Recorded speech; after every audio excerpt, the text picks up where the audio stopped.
My name is Africa Melane. It is my pleasure and my joy to be the Master of Ceremonies for this incredible evening where we bid farewell to a man who's been a mark, pillar of strength, a visionary for this institution for the last decade. It was Troy Parker, who's an American actor and animator, who said, "Saying goodbye does not mean anything. It's the time we spend together that matters, not how we left it." And while I agree with that, because we take away the memories of the last 10 years with Dr. Max Price and hopefully remember him fondly, or not, if you choose. But there's always an excuse for a good party, and this is a very good excuse for a party. So I'm glad we're all here today in our fine dresses and suits and bow ties and pocket handkerchiefs to bid farewell and celebrate with a man. I tend to, I suppose, access more my nephew's reference to goodbyes when the character Winnie the Pooh once said, "How lucky I am to have something that makes saying goodbye so hard."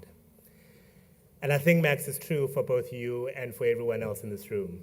It is hard for you to say goodbye today because you have dedicated 10 years of your life to this institution. And it is hard for many of us around this room to say goodbye to you because we have come to know UCT to be you for the last 10 years. But with that, as you know, comes the incredible opportunity and new ways, a new vision, an incredible future ahead. And at the appropriate time, we'll be celebrating and marking that. Today, it's all about the last 10 years, and it's all about Max Price. Let me also say thank you very much to Ama Ambush, who were playing wonderful music as you were coming into the venue today. The group was founded by Ross Johnson, who completed his Bachelor of Music, Postgraduate Certificate in Education, and Honours degree here at UCT. They've given more than 1,000 performances and have performed for, amongst others, Sir Richard Branson, Jamie Oliver, Archbishop Desmond Tutu, Nelson Mandela at his 90th birthday, the US President Barack Obama, and countless conferences, private functions, weddings, and corporate events. And every time I see them play, they really bring a special, special spirit to my heart. Ladies and gentlemen, on behalf of our host, the University of Cape Town Chair Council, Mr. Sipho Pikana, I welcome you to the celebration of Vice-Chancellor Dr. Max Price and all he has done for the university. Thank you for helping us make this a great and memorable evening for him. Mr. Pikana has been the chair of the UCT Council since July 2016, and amongst others, he is the founder and chairman of Izingwe Holdings, chairman of the JSE-listed Anglo Gold Ashanti, Munich Reinsurance of Africa. He's a non-executive director of several manufacturing companies. He previously worked as the executive director of Netco Investment Bank and a managing director of Nedbank, and has served on the boards of Bytes Technology Group, Afrox, Spescom, Score Metals, and Old Mutual Leadership Group. And more recently, he has been unanimously nominated for the election as Business Unity South Africa President and will take on his new role with effect from the 26th of June. And I have no doubt he'll remind all business leaders as well as South Africans of the responsibility that we have to the Constitution. He is our host this evening, and he's here to deliver the official welcome to all of you. Mr. Sipho Pikana. Good evening, ladies and gentlemen. Last week I was at a place called the Drakensberg, and as you know, there was a major conflict between the Eskom management and its employees. And so the lights kept coming off. And I reminded everybody when there was somebody else who was the CEO of Eskom, the lights stayed on right through. And I couldn't resist the temptation of demanding that he be reinstated for the sake of having the lights on. And now we have the lights and I can't see you properly. Well, ladies and gentlemen, thank you very much and welcome to this occasion where we are gathered thus in order to pay tribute to Dr. Max Price, who finishes his term of office as the Vice-Chancellor of this great institution, the University of Cape Town, at the end of June 2018. We really sincerely appreciate your presence and giving up your commitments to celebrate this, what must be a tribute to somebody whose journey I will tell you about a little later. A fantastic journey, a remarkable journey, one that is worthy of celebration. I've been asked to come here to welcome all of you and to acknowledge your presence. And I do this on behalf of my colleagues, members of council who are here present. So they have deployed me thus, I'm their deployee. But I also do it on behalf of the entire university community. I must first start by thanking and welcoming Dr. Max Price, who is here for indeed making the time and agreeing that we should have this celebration. Because if he did not agree, then we would have a difficult situation. But importantly, we have Professor Deborah Posel, who you know is Max's partner, who has traveled this journey with him throughout as a loyal partner and has been very supportive. Would like to welcome her too.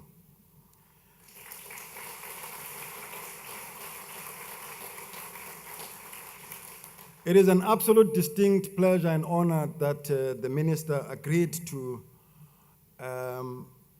be here with us. Minister Naledi Pandor is here, who is the Minister of Higher Education and Training. Welcome, Minister. Thank you very much for being here.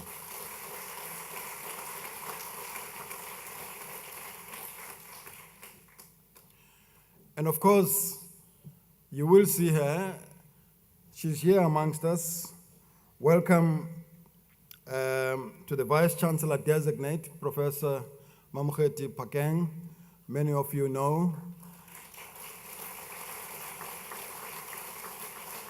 And her partner, Lucky. We have the senior leadership group of the university present, the senior executives, the UCT SRC president and previous SRC presidents are here from the last decade that Max has been at the helm.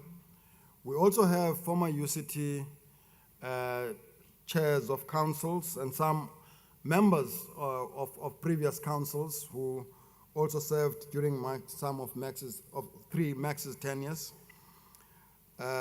We have the university vice-chancellors. I saw all three of them in close proximity and further, those that served before him. So we have 4 vice-chancellors, 5 vice-chancellors, the 3 previous one, the outgoing and the incoming. It's an extraordinary get-together of leaders of this institution.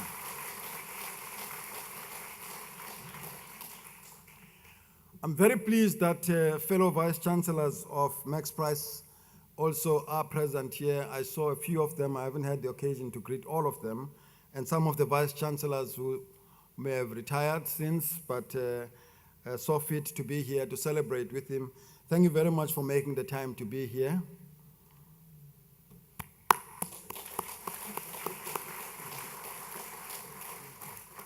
I saw presidents of science councils, as members of the diplomatic corps, etc., etc. So you are all important and all welcome, and thank you very much for making it here this evening. We look forward to celebrating Max's journey with you. I do want to toast, though. Where is the toast? Where am I going to toast? Okay. I'm particularly touched by the presence of the Minister of Higher Education and Training, Ms. Naledi Pandor. I have no doubt that she had many other things that she could have done. 10 years ago, when Max delivered his address and was installed as the Vice-Chancellor of this institution, I recall that she had this to say, and I quote, "It is clear from his installation address that UCT is in for some interesting times with this new Vice-Chancellor. I challenge anybody to suggest that she may have been wrong in saying this. Some of you may not be aware that Minister Pando once served as a senior lecturer at this institution, so she's had a great association with this institution. She joined in 1989. In 2006, in the atrium, the home of UCT's Center for Higher Education Development was named the Z.K. Matthews Gallery in honor of her grandfather, the intellectual activist and struggle icon, Zachariah Kyodirlang Matthews.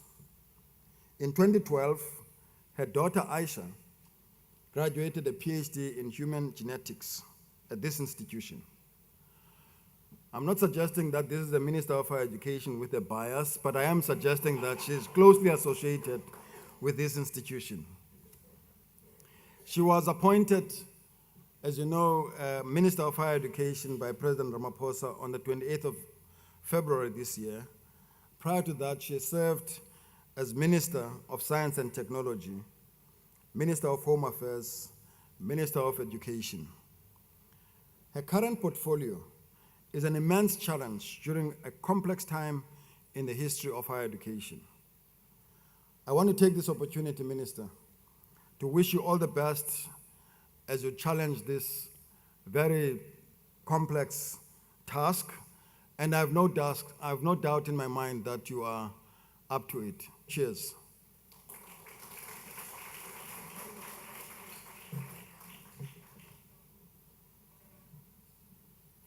By the way, I know that there are other people who, like me, are teetotalers.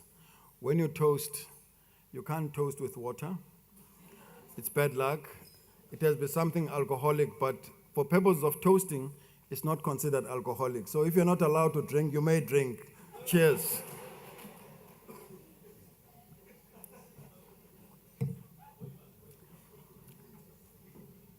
And so thank you very much. As you know, the Chancellor of this institution is Ms. Graça Machel, who has sent her regrets that she cannot be here with us this evening. We tried to find a date that worked for all concerned, but she was gracious enough to allow us to proceed with this event and has kindly agreed to be with us through a video recording as she bids farewell to Dr. Max Price. And I would like to ask the technical people to set that up. As she does that, she also takes the opportunity to welcome Professor Pageng, who takes over from Max Price. Thank you very much.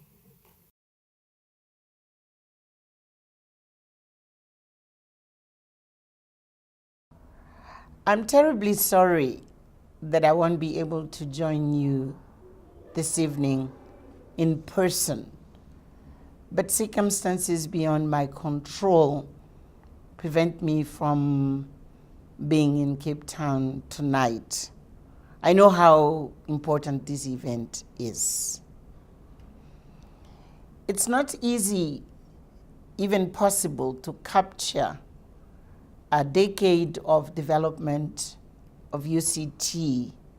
We are about to say farewell to Dr. Price. I believe, yes, you can leave UCT with your head up. We are very proud of your achievements, the way you engaged students and you protected their rights, the way you galvanized faculty, the way you engaged the administrative staff to be part of the decision making, the way also our reach out programs to communities made an impact to make that this is an institution which is South African, it's an institution which is African, and it is a global institution. You always worked hard to make sure that our finances are sound. During your time, you mobilized around 3 billion rands for UCT. Professor Paheng is taking up the institution on a solid base. I will have time to share insights with her, to welcome her properly. Well done, Dr. Price. Welcome, Professor Paheng. UCT, in the times of new dawn in South Africa, UCT in times of sustainable development goals will be always there. And I really pledge my support while I'm still proudly the Chancellor. Thank you. Thank you very much for those kind words, Chancellor of the University of Cape Town. And thank you, Mr. Sipho Pikana, for your wonderful and official welcome to the evening. All protocol has been observed, so for future speakers, you can cut that part out of your speeches. We're about to serve starters, and this incredible UCT big band is going to be entertaining us.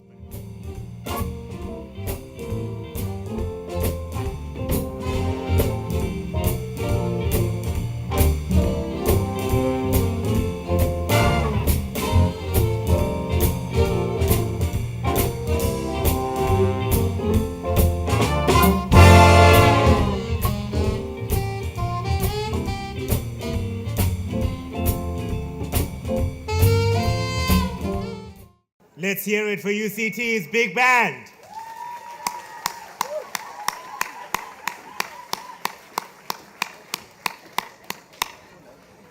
We have a few more speeches to listen to in a short while that will take us down memory lane and celebrate Dr. Max Price. And the first of those for this session of the evening is that of Mr. Ramabina Mahapa. He served as the president of the UCT Student Representative Council in 2015 and played a very influential role in the formation of the #Rhodes-Must-Fall movement. In 2014, he concurrently served as the branch secretary of the UCT South African Student Congress and as the labor and services coordinator for the SRC. He graduated from UCT with a B.Sc. majoring in psychology and philosophy, and is now a researcher with the Land and Accountability Research Center in the Department of Public Law at UCT, and has written on many topics, including that of transformation in higher education. Please welcome to the podium, Mr. Ramabina Mahapa. So I was given 3 minutes to say a few words about Dr. Price. I think Dr. Price's tenure has been a bittersweet period, judging from the fact that his hair has changed from black to gray. However, I think he's done a remarkable job.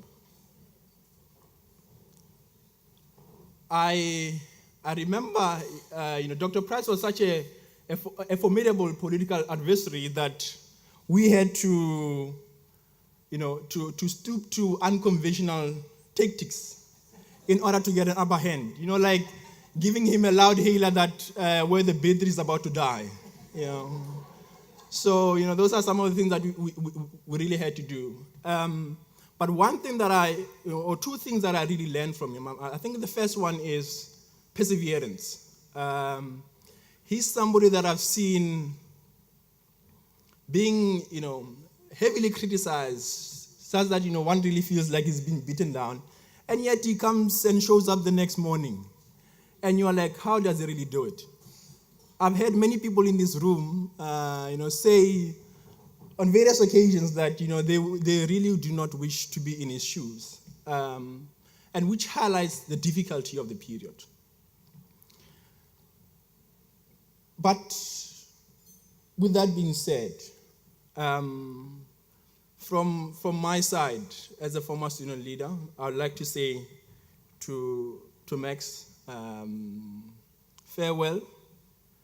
We wish you all the best wherever you're going. I do hope that some of the drama can follow you, so that there can be a bit of peace on campus. I think,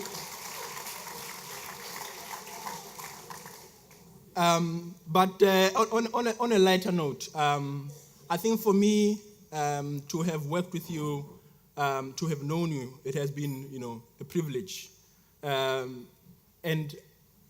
to an extent of which I often say to comrades and friends that, if you want to understand the UCT politics, you cannot leave out the Max Price years, because those were quite interesting. They were filled with a lot of challenges and a lot of hope. And I, for one, want to live with it. I see them as a moment of hope. Thank you very much.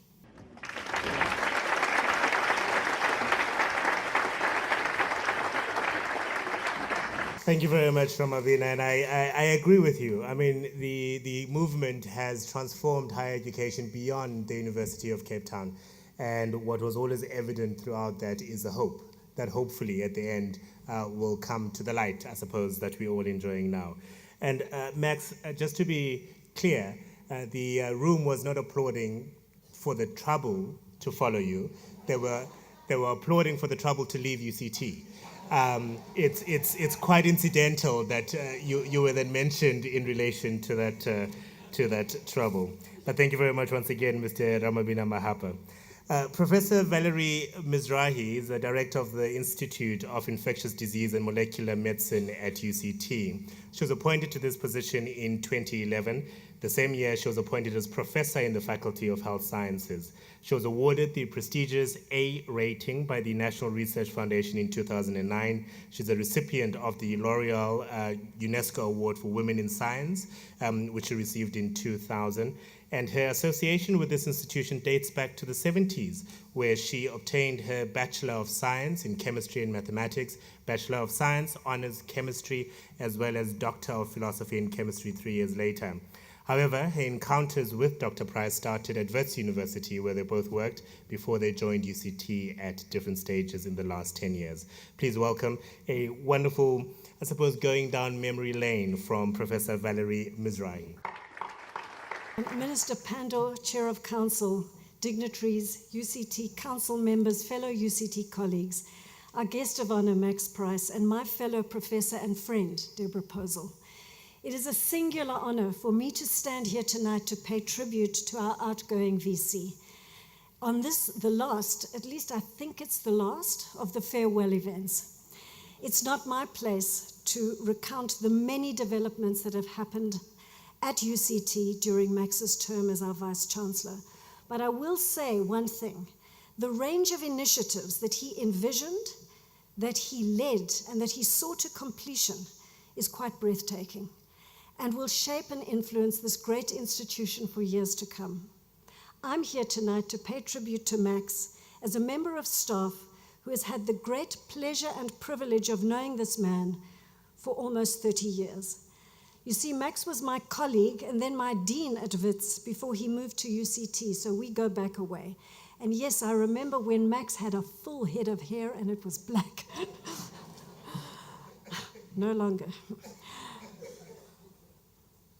In 2011, I followed him to UCT to become the director of the Institute, and amongst the many reasons why I chose to come here, having the opportunity to work with this remarkable man again was certainly one.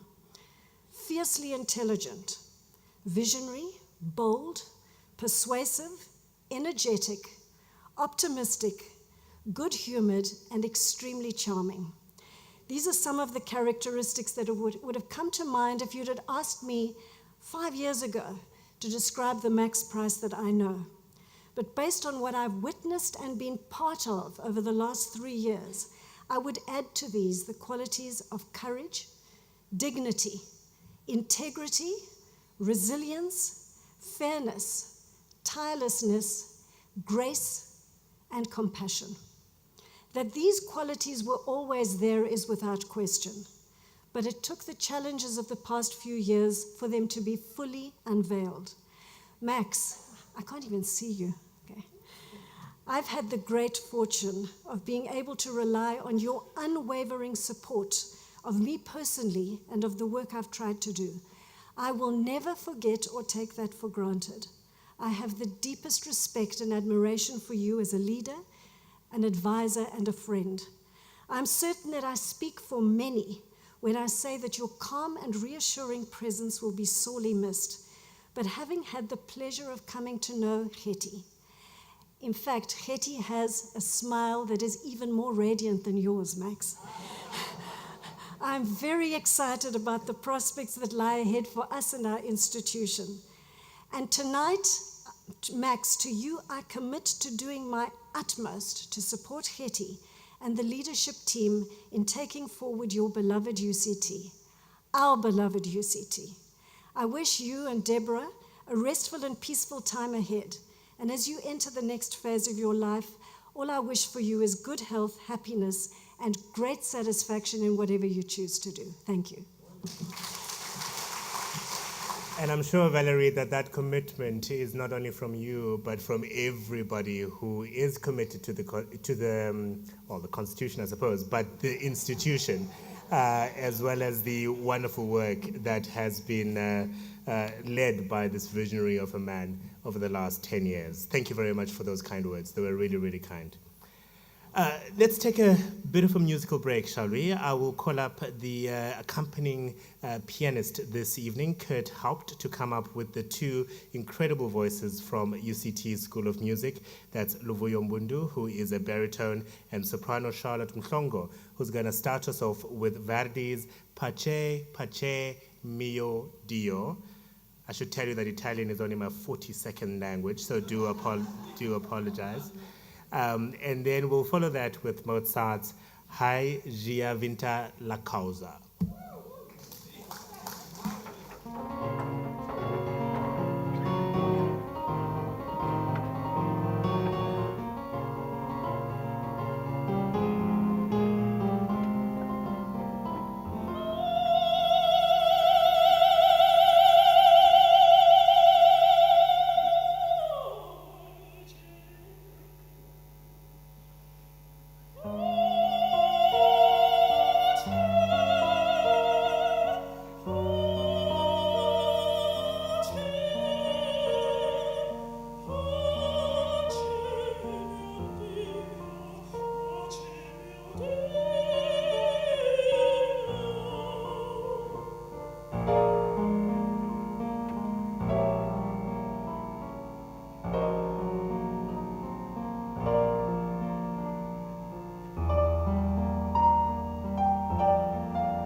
don't know how you drew this straw, but after those two soloists.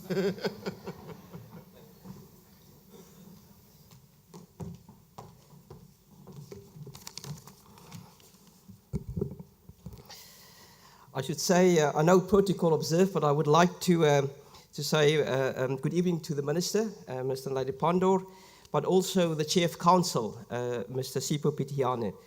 I've actually got two messages. One message that I'm going to start off is from Universities of South Africa.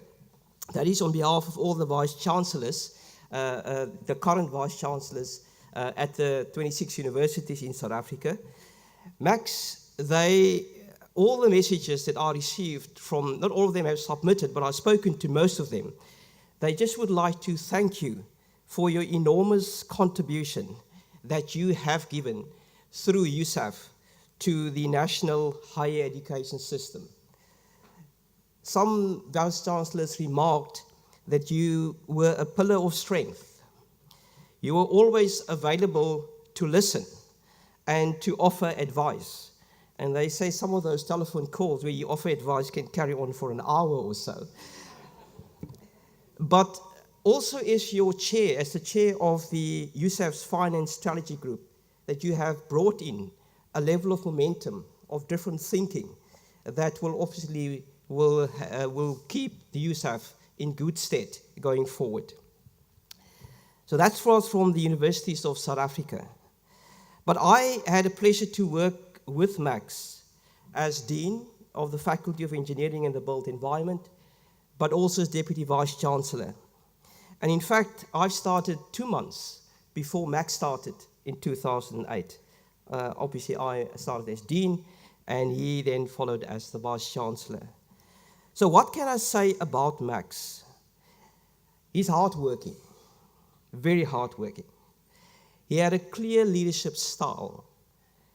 He's meticulous to detail. And I think sometimes he had frustrated meetings because he wanted to know why.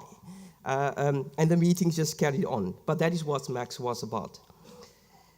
He can explain highly complicated concepts in a very simple manner. He is indeed a good listener.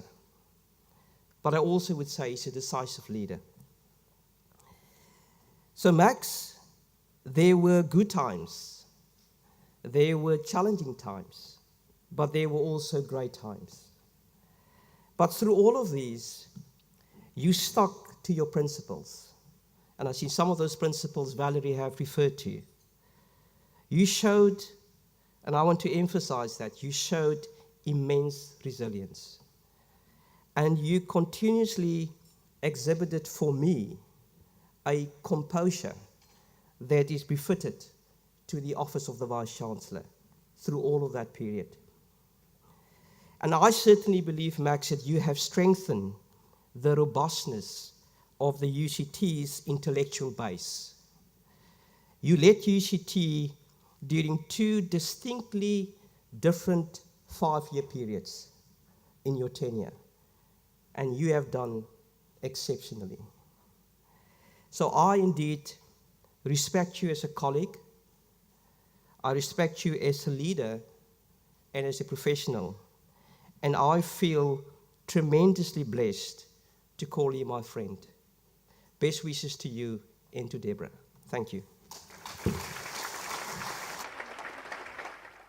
Please welcome back to the podium the Chair of the Council of the University of Cape Town, Mr. Sipho Pitiane. Well, thank you very much, and thank you very much to those that spoke before me. I must once again welcome you all, and one of the omissions I made in my welcoming here was to welcome a particularly important group of guests here. Those are the donors. I didn't forget, they say leave best for last.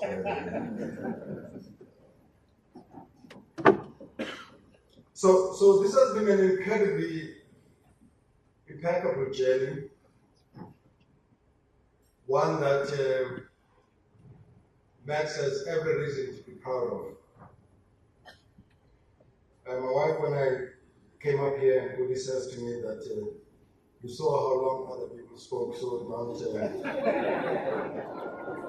And I was fortunate in that the minister is next to me, and she said there were curtain raisers, and he is the keynote address, so please don't intimidate him.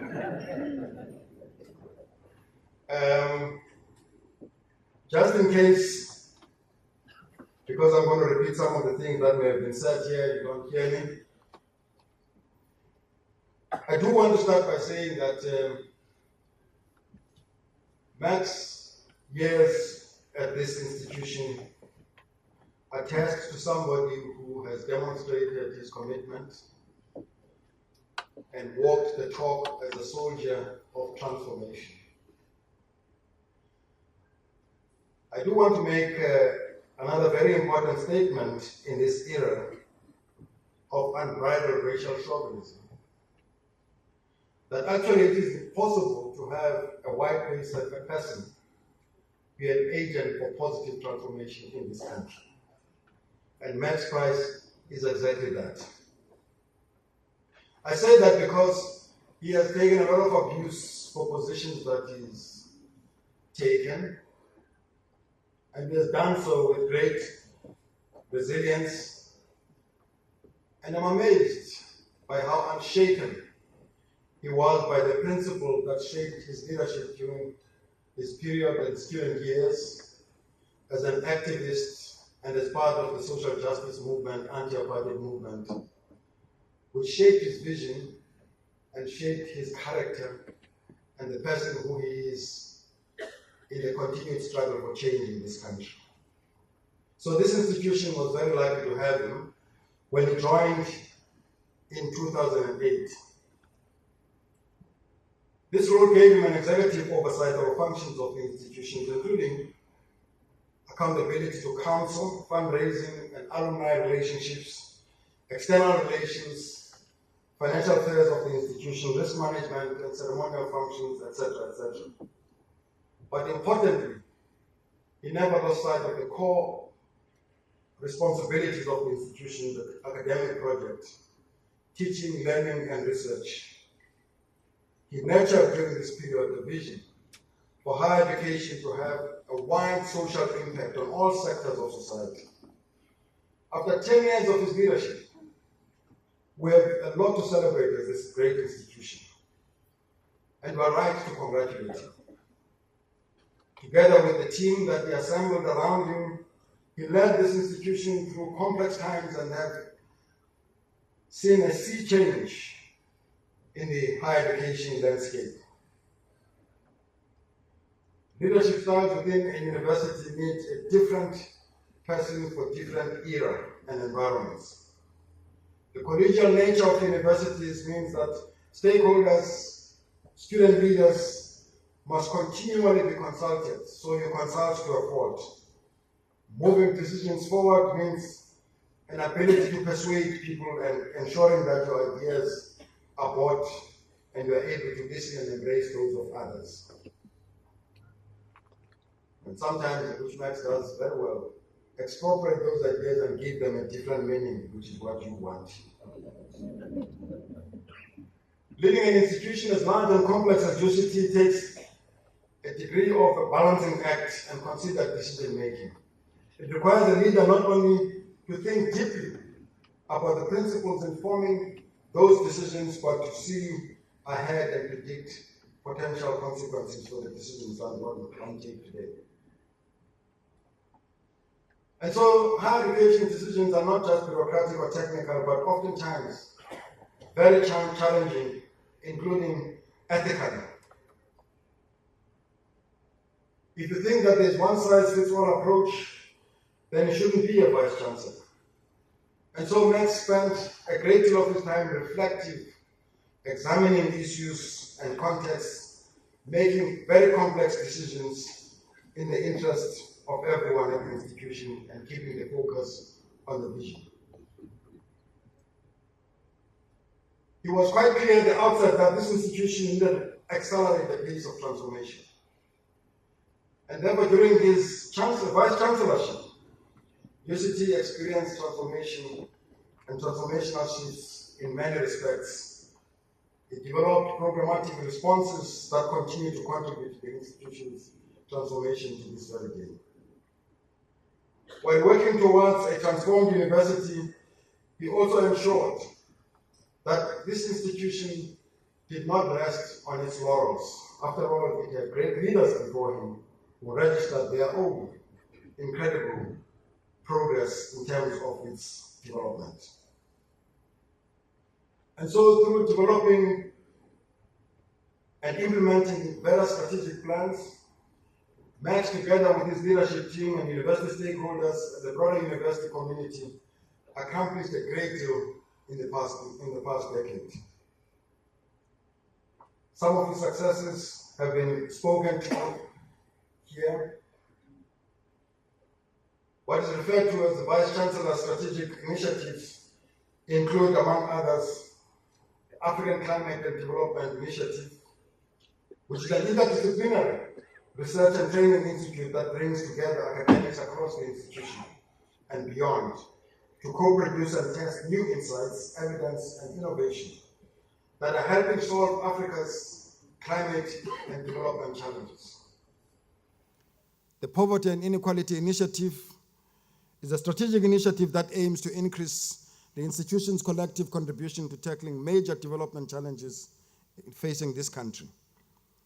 This initiative, the initiative seeks to find and develop viable and impact-driven policies and interventions to overcome poverty and inequality.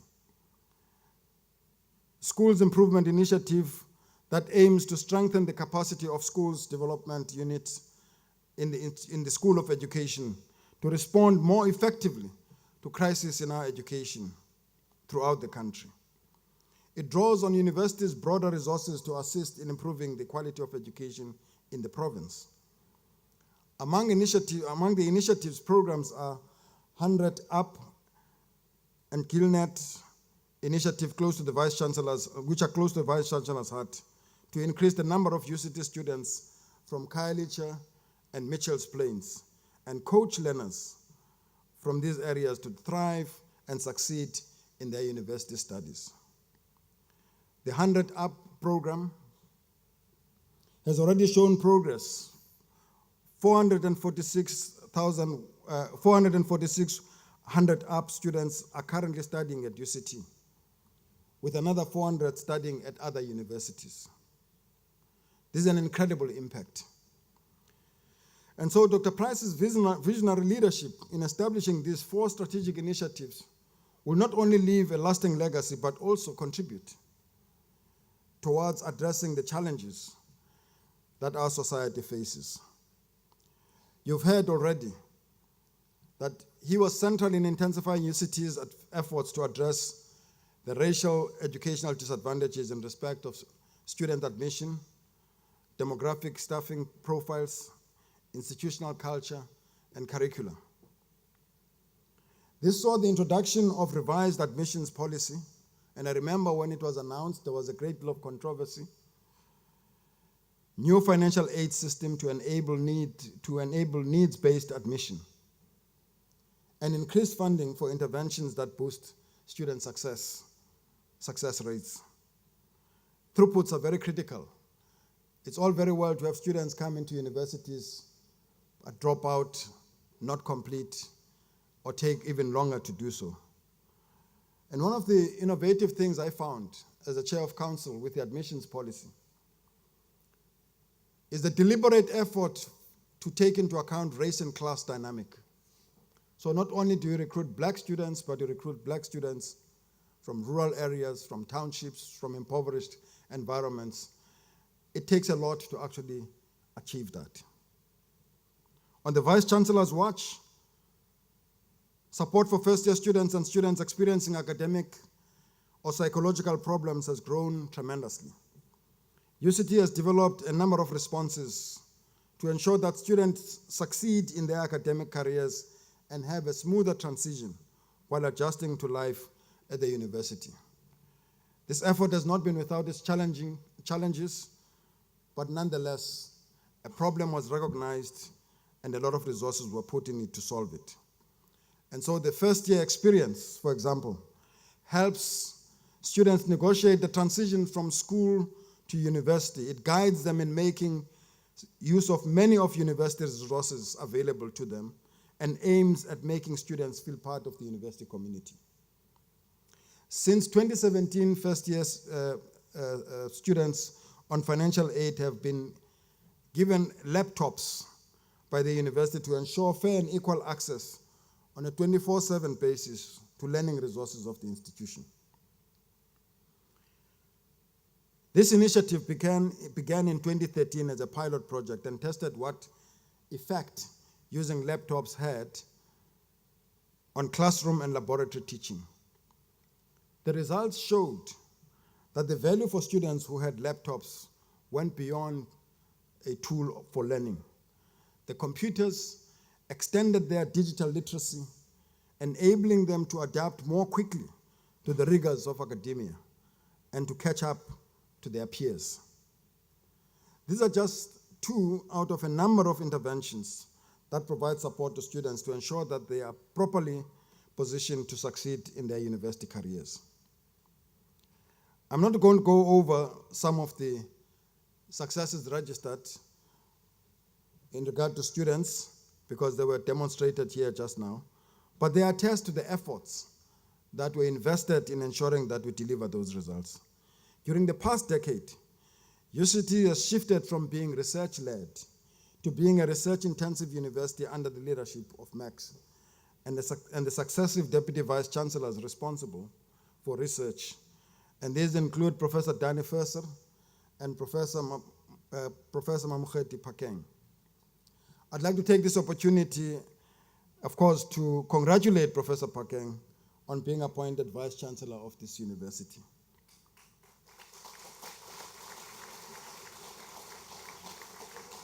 You will recall that I noted after I appointed, and I quote myself, I'm told by academics here that you don't do that, but I'll take the poetic license. And I quote, "Council congratulates Professor Pakeng in reaching this milestone in her career and is encouraged by the high level of support she has received from the different stakeholders during the selection process." The selection committee, by the way, unanimously recommended her to be appointed.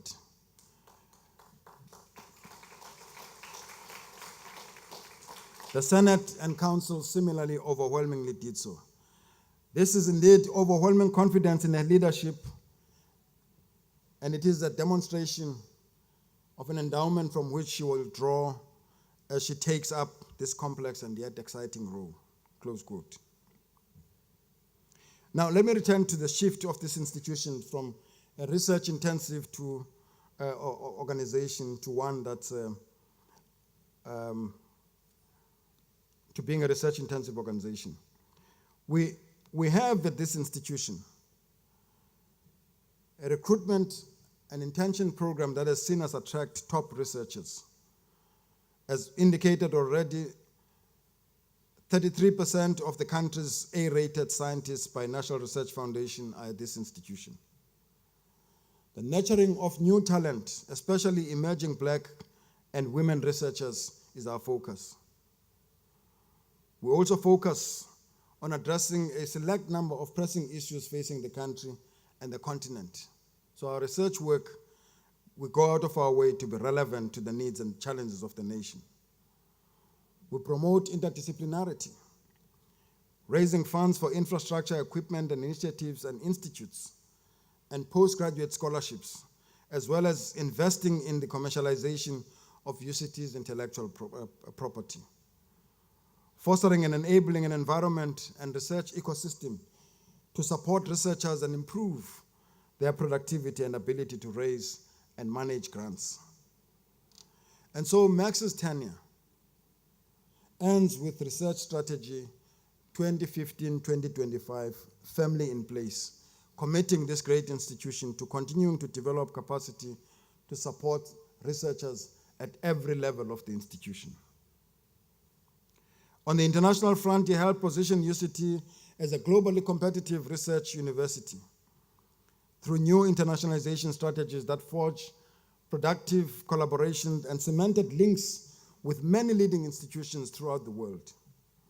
Research networks and partnerships on the African continent were developed in alignment with his vision and that of the institutions of ensuring that UCT is an Afropolitan university.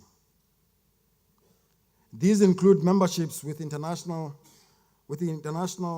Alliance of Research Universities, the Worldwide Universities Network, and the African Research Universities Alliance, a powerful initiative including 16 universities in 9 African countries aimed at building African research excellence. And so Dr. Price became the founding chair of the African Research Universities Alliance in 2015. Here at UCT, he also strengthened and expanded university's commitment to socially responsive scholarship. This was largely thanks to revising policies and increasing UCT's research collaboration with local communities to jointly find homegrown solutions to local problems. And so Mac's tenure saw us raise close to 3 billion rand worth of funding for the institution. Oh, by the way, the minister is here. By the way, minister, he raised it for purposes of his tenure. The money is finished. So when we come to ask for more money from you, don't remind us of the 3 billion that we keep talking about. And so since 2008, the number of individual donors giving to this institution was substantially increased. And the bequest program, which started with 30 people, just 30 people, was grown and now enlists over 300 people. Under his leadership, the university insourced approximately 1,300 previously outsourced workers. And this has resulted in better working conditions, better remuneration, and improved benefits for staff who are now fully part of the UCT family.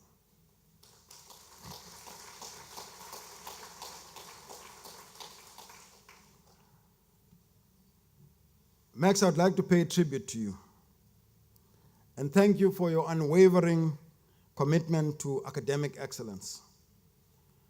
Thank you for your perseverance and resilience through good and bad times.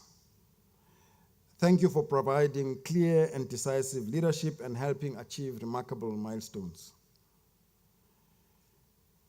It certainly wasn't an easy road. But with you having reached your destination, we can all look back with a sense of pride at all the university has attained during your tenure. I do want to take this opportunity because I know that your family, your children who are not here, and your partner and wife, Debbie, have been steadfastly on your side and made it possible. I don't undermine and underestimate their commitment and what their support meant for you. So I do take this opportunity to thank Debbie and thank your children for sincerely supporting you.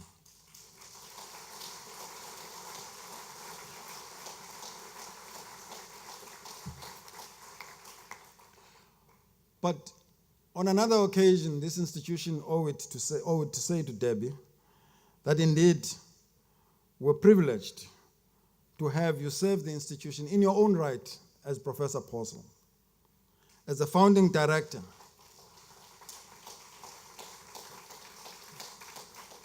As a founding director of the Institute of Humanities in Africa, and we wish you well in your acting professorship at the University College London, where you will be going in September. And I like the fact that Max will be holding onto your coattails to go to London as a spouse.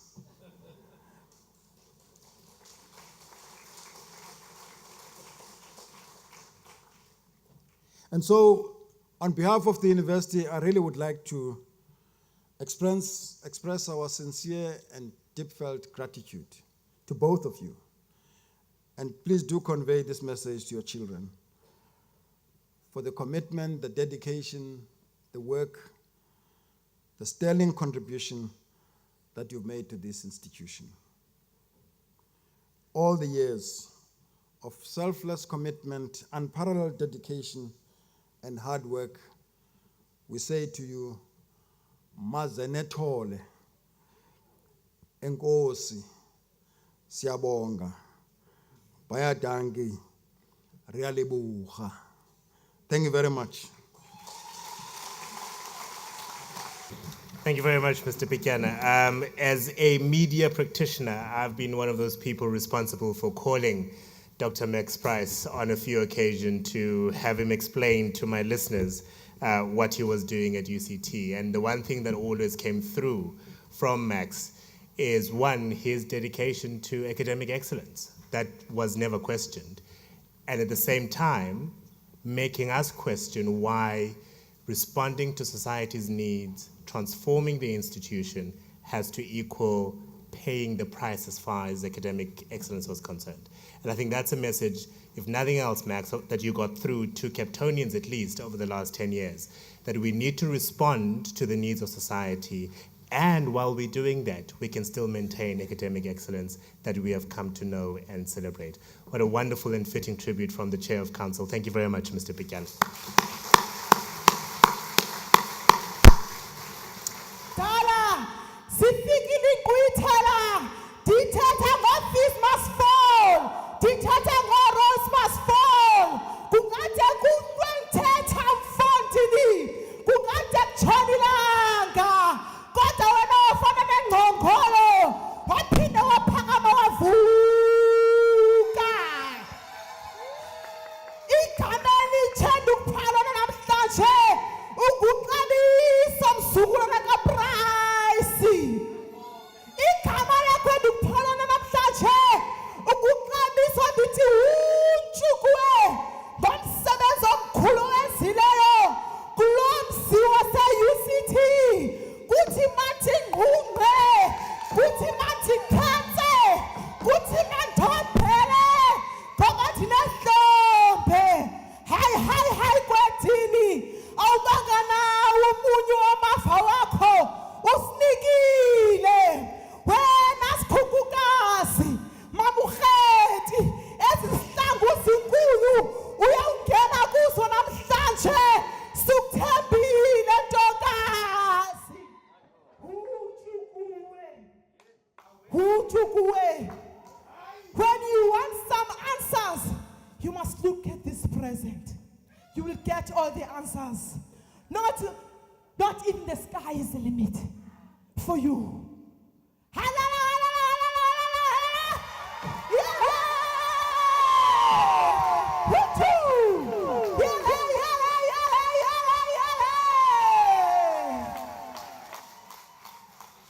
Thank you, Sange. Sange is our praise singer. She is a student in the College of Music about to graduate. The graduations have had the benefit of her praise singing for some years now, and I feel really privileged and honored to have you sing the praise song for me. Thank you, Sange. Firstly, the turnout tonight and that you're all here. Thank you, Minister. It's especially I'm especially honored that you were the minister and came to the installation, made a speech there, and that you are here again this evening, 10 years later. You've changed jobs more often than I have in this period, but you've supported higher education while you were Minister of Science and Technology fantastically, and we have great hope. We were delighted with your appointment, and it's good for UCT, it's good for the country. It's good for higher education.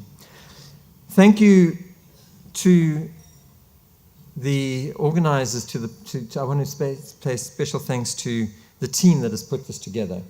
This is no small task. Gerda and your team, CMD,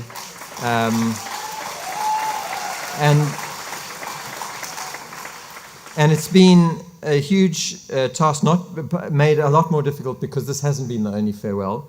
There's been one for students, for staff, and for alumni, and there've been graduations in between. And I know how this has stretched the department, but how many people have just gone the extra mile to make this happen. I want to thank the speakers for the wonderful things said. And that brings me to, I suppose, the start of what I want to say, which is that it's almost embarrassing to hear the speakers speak about the highlights and the achievements of the last 10 years, because these things have happened on my watch, but they're clearly not a solo effort. They are the result of teams of people throughout the organization who have worked to make this institution great and to bring it to the point we have. Leadership at many levels, inspired leadership in our governing bodies, and many members of council are here tonight, and of previous councils. And I've been honored to work with 3 councils.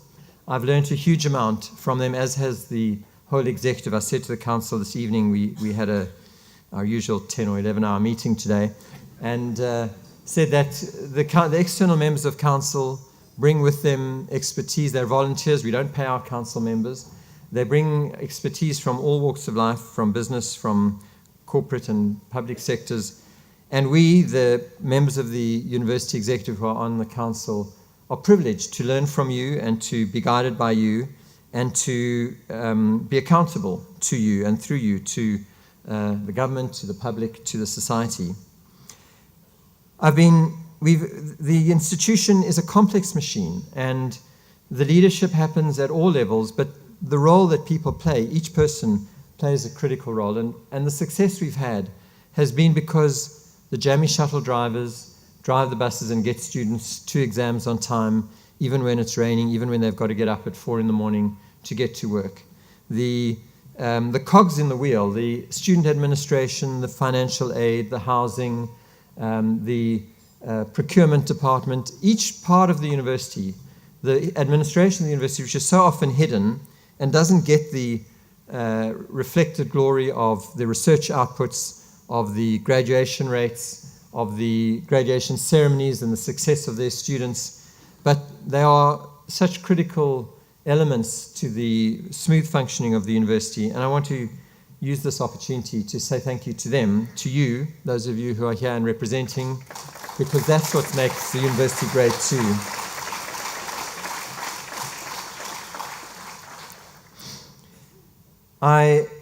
The tribute from Professor Peterson on behalf of my colleague Vice-Chancellors, I want to say thanks to you, those Vice-Chancellors who've come from other parts of the country just for this evening. It means a huge amount.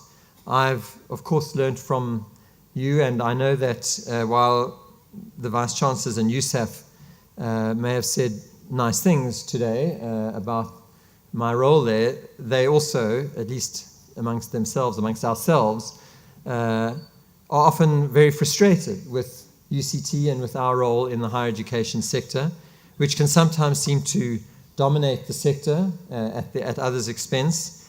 Sometimes leads to decisions we take or decisions taken at some universities have a domino effect on other universities, and that knock-on effect is tough. So the support that they've given me has been in spite of the fact that we've often differed on strategies, but it's been a forum which has forged a remarkable camaraderie, and it's actually fantastic. The best thing about USAF and getting together with the Vice-Chancellors is not so much that we can come up with great ideas or solve the problems of the country, but that we have collective shoulders to cry on and to reflect with, and it's a sort of space, a safe space for us to talk about our challenges and also our successes and to learn from each other.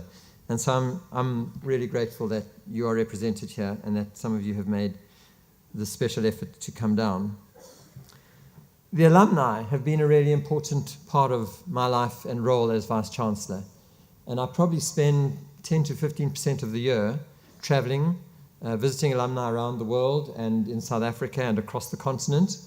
And we've done well, as you heard, both building up the alumni support base, and it's been a particularly tough struggle because during the last few years, alumni have questioned. They get the sensational news clips and video clips of what's happening at UCT, so they see the burning portraits and they see the trauma of a violent protest, and they don't really understand what's happening and are quick to say this isn't the UCT we knew, and this is things are going down, things are going to the dogs. And so we've, through the Alumni Development and Alumni Department, through DAD, also represented here tonight, that team, and their representatives around the world, and the trusts that we have in London and New York and Canada, we have been able to secure that alumni support. And we've built it up, and as you heard, built up the Quest program, and actually continue to raise more money most years than we've raised in the year before.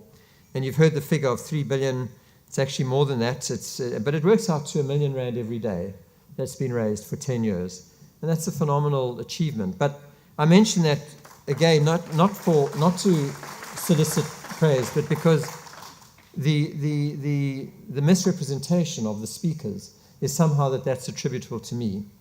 And those of you who are academics in the university in particular know that that money is money that you write project proposals for, you nurture the relationships with foundations and with donors. It's your excellence that shines through and that persuades donors, often skeptical donors, that if they've got a limited amount of money to give and they're going to choose where to give it, they want to give it to a winning team, to a team that they have confidence will manage the funds well, will deliver the projects on time, whether they're building projects or research projects. And so that is I want to ask you to give yourselves a round of applause, because that fundraising is your success.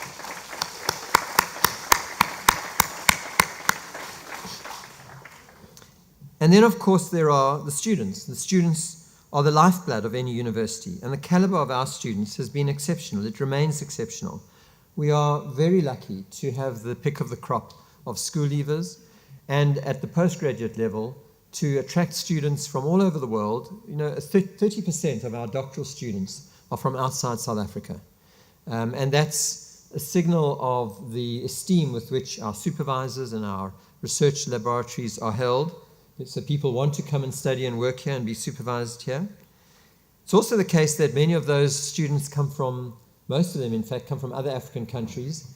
And this is positioning UCT as the hub for the continent, the intellectual hub. Those doctoral graduates go back to their universities, they become academics, they maintain the links that they have formed here with their supervisors and with other colleagues.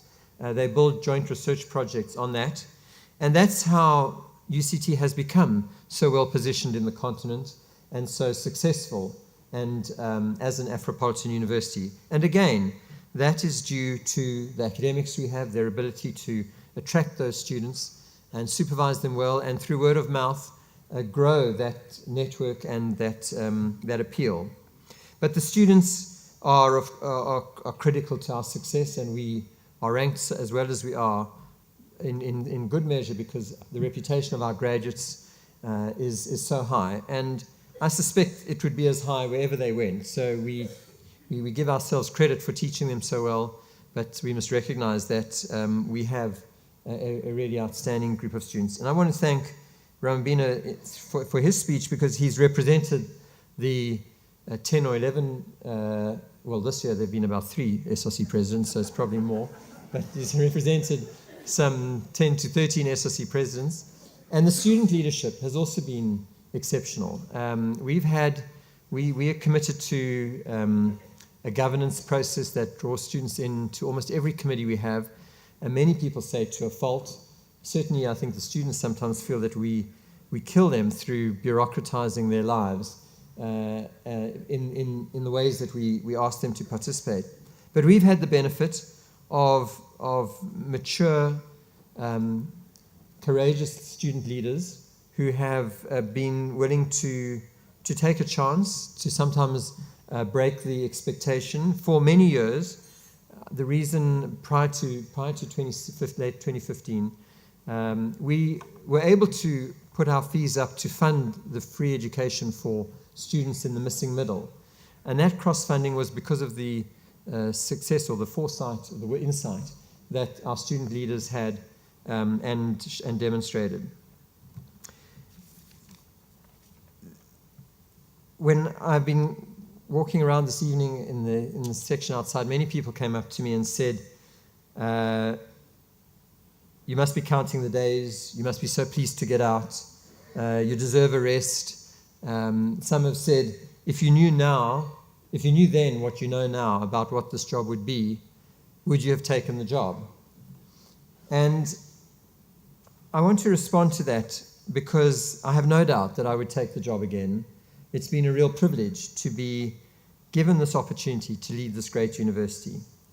And we should remind ourselves that a decade is 10 years, and we tend to be, I think, heavily influenced by the recent times, by the last 3 years. But in fact, there were the famous biblical 7 good years to start. And you've heard a lot of the things reflected here about what we've done throughout the 10 years, but the 7 good years, I think for many of us, and certainly for me, was a complete high. It was a wonderful experience, a wonderful camaraderie. People just felt and could see we were making exceptional progress. And perhaps that resulted in us taking our eye off the ball in certain respects, off the ball of particularly the institutional culture, the issue that was symbolized most profoundly by Rhodes Must Fall and the Rhodes statue. And that sort of unleashed the wake-up call of the last 3 years. And I've been asked if I had had the opportunity to retire or to step down after 7 years, would I have done that? And again, my answer is no. Because I think that this period of 2015 to 2017 will prove to have been a watershed period, not just for UCT, but for higher education. We must remember that this was a national protest movement, and the higher education landscape has changed forever as a result of it. And by and large, the causes that the students were fighting for were causes which we Vice-Chancellors and the executives of the universities were closely aligned to. We had been complaining about funding for higher education for years before the Fees Must Fall movement really triggered. And we had to raise our fees to compensate for the declining subsidy. And so we were on the side of the students when it came to calling for better funding and more systematic funding for poor students in particular. I certainly don't agree with the methods. I don't think it's ever acceptable to shut down a university or to prevent other people from writing exams. But the causes could not be faulted. And similarly, the Rhodes Must Fall issues and the issues of decolonization, the issues of shifting the institutional culture and accelerating transformation. And I feel that I've had the privilege then to be an actor in this making of history. If I had not had that opportunity, I would have been a spectator on the side or a participant in some way, but very much on the sides. And not many people have that opportunity to be an actor in a significant movement of change. You read about and talk to people who were either part of the student movement or part of the leadership of universities in 1968, when across the world there was a sea change in university life and university governance. And again, for ourselves, many of us were student activists in the mid-1970s, and we look back on those years, and they were tough, and we did our time in some pretty horrible places, but I wouldn't have changed that for anything, because they were formative in our lives. And for me, this last 3 years, has been formative in shaping my understanding of leadership and my insights, and I hope I will have opportunities to give some of that back to others that follow, and to people in other sectors, because it has been a remarkable experience. I want to thank, reflecting on the last 3 years is another reason to pay tribute to the staff of the university, because there have been years in which both individuals and the institution experienced trauma and stress and took strain and required resilience, and people have talked about my resilience, but really it required resilience on the part of everyone. And the fact that the ship has been, I think, brought into harbour through the storm and is in good shape and in excellent shape to make the next journey is, again, thanks to the persistence, people who were willing to commit to a much longer academic year because exams were postponed, or to start early the next year because of deferred exams. And this is not just the academics, it's the staff, it's the processing of residence life, it's the management of bursaries and financial aid. It's everyone in the university. Student wellness, which took tremendous strain in helping support students and staff who themselves were taking strain. The whole team pulled together to get us to where we are. And I again want to pay tribute to all of you. This is not something that I did alone or could have done. It's been done with the support of all of you. And no doubt made mistakes, and that perhaps takes me to the next point, which is many of you have asked me what am I going to do next. I, as you heard from the Chair of Council, Deborah, my wife, has secured a visiting professorship at University College London, and I'll be going along to do the cooking and the shopping. And I'm going to watch series, which I'm wanting to catch up. I want to play the saxophone, and the big band, Mike Campbell, mentioned that he wasn't going to ask me to play tonight, and the reason is that there is a very serious misdemeanor in the university code of conduct, and I did not want to be dismissed in my last week for bringing the university into disrepute. The Cape Times would have had a field day with that. They still think I'm going to be dismissed before the end of June, but I'm determined not to be. But I hope to come back a better saxophone player, and if I can persuade Nanyeld, who's here, who plays the sax, to let me play with her, we'll come and play for UCT sometime.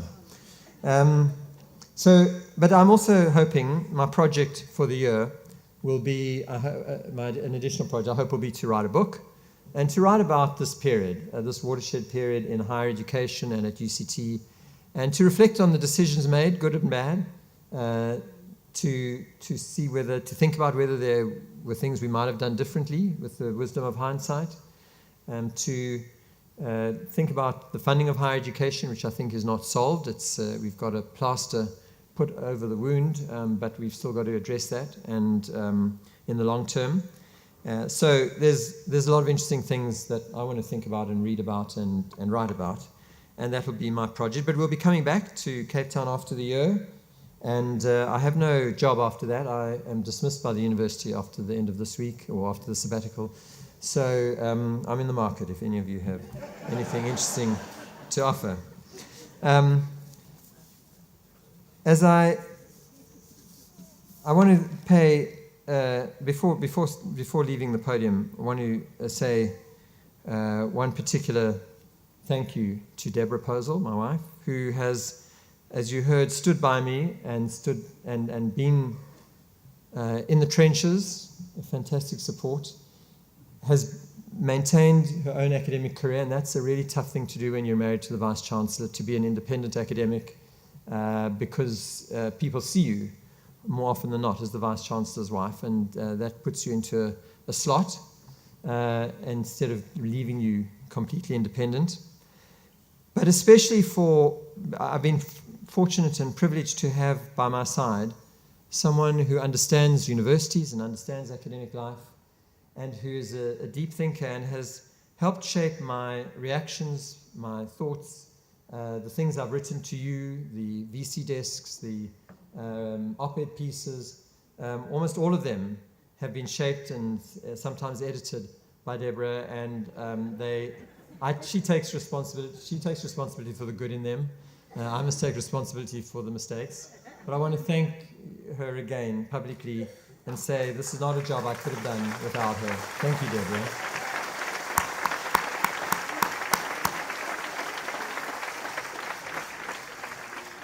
When I said this at my installation, I want to say it again now that I love you more than ever, and thank you for standing by me in this time when it has been a difficult time. There have been very difficult times and there have been highs, but it's really not something I could have done without you. Thank you again.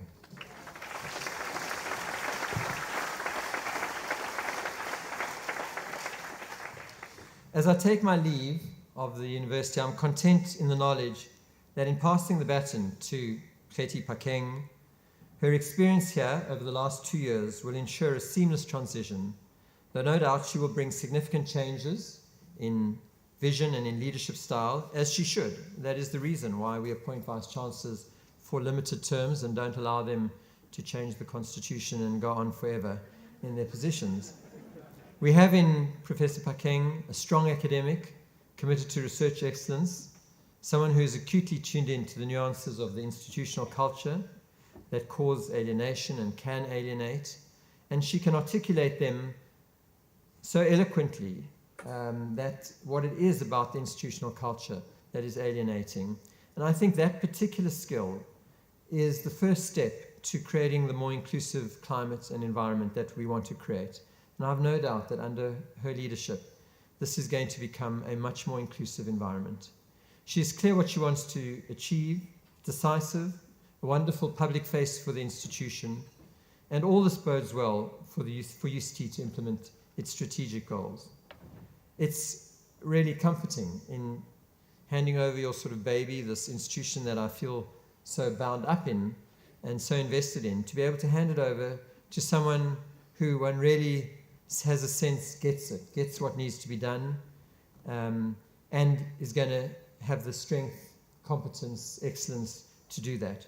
And so I'm inviting you, ladies and gentlemen, to charge your glasses so that we can drink a toast to the next Vice-Chancellor, Professor Phakeng. To Professor Phakeng.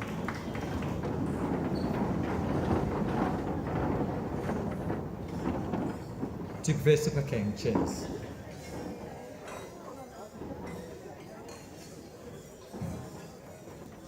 And that's all for me. Thank you very much to all of you.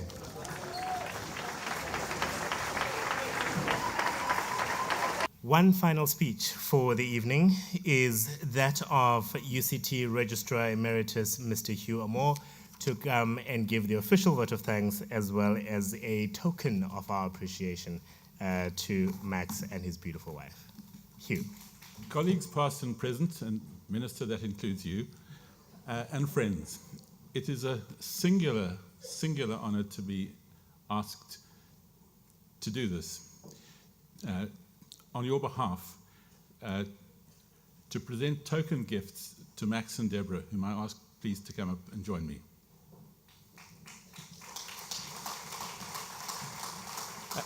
As they come up, I reflect that when some 10.5 years ago, it was announced that Max was going to succeed Njabulo as Vice-Chancellor, UCT immediately recognized that they'd also got wiser. For those of you who've forgotten, WISER was the institute at that other place that Deborah headed up before she came to UCT. And so it was that Professor Posel brought humor to UCT. So thank you for those two things. And while Max, you will retire in a week's time, Deborah's role as a distinguished academic in this university will continue, as will her role as Max's chosen companion, and his as hers. But she will be shorn of the other, the role of 24/7 support to a Vice-Chancellor, the role of the Vice-Chancellor's partner, the role of playing co-host on countless occasions that came with the territory. You have played this other role in ways which the UCT family is profoundly grateful for. It is that role that we mark tonight. Deborah, thank you. Now,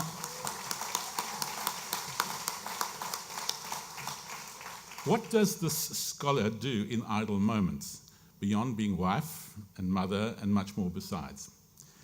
Well, I'm told that among her interests is photography.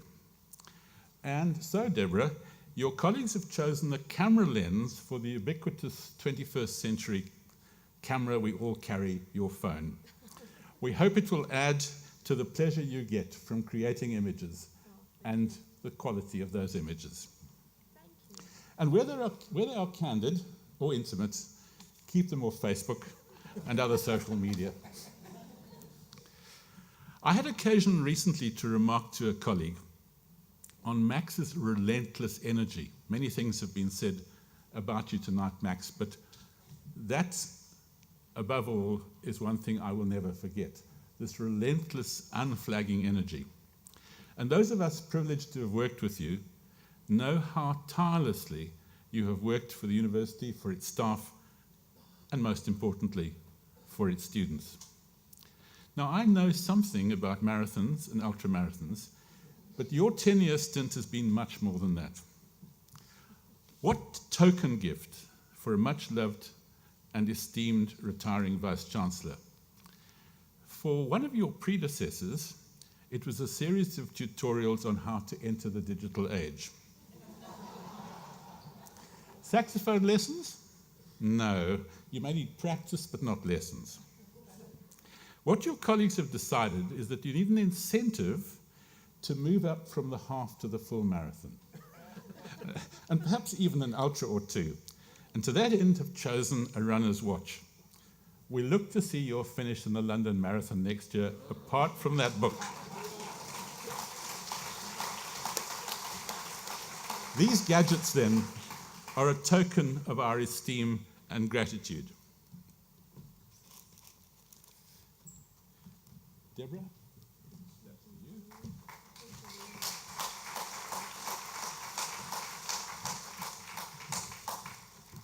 Matt?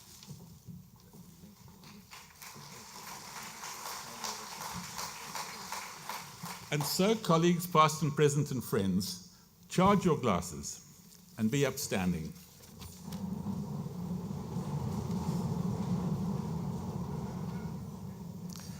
For their dedication to UCT, for inspired leadership, for unflagging and principled commitment, I give you Deborah and Max.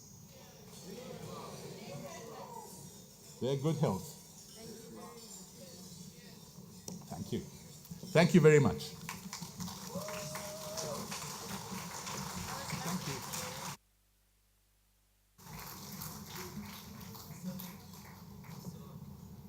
They've cut me. There's something very quaint and old-fashioned about being given a watch when you retire. So, thank you very much. Thank you to the university.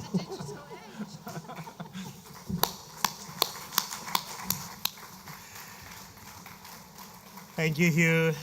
Thank you, Deborah, and thank you very much, Max. Well, that concludes the speeches for the evening. Dessert will be served shortly, and the UCT Big Band is filing back onto the stage to ensure that the celebration continues. The dance floor is open, and who knows, if you stay long enough, perhaps you might just see Max playing the saxophone, if we can convince him there. I'd like to thank everyone for making this such a special evening. Everyone from the team at the Lookout venue here at the waterfront, to our speakers, to our musicians, our performers, the communication and marketing department at UCT for putting this all together, and of course you for coming out on a rainy day. You could have chosen to go watch the Springboks being beaten by England at Newlands, but thankfully and rightfully you've chosen to come here today to come and celebrate. I do wish you a fantastic remainder of your year. And before you leave, please pick up a gift from Dr. Price and the family to say thank you very much for coming to celebrate. Have a good night, everyone.